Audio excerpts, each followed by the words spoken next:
Hello everyone. Today, I will teach you on how to unfriend someone on Snapchat.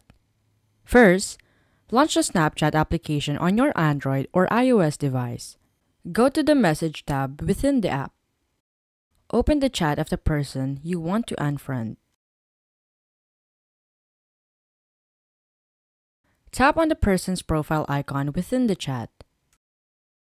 Then, tap on the three dots or settings icon to access friendship options.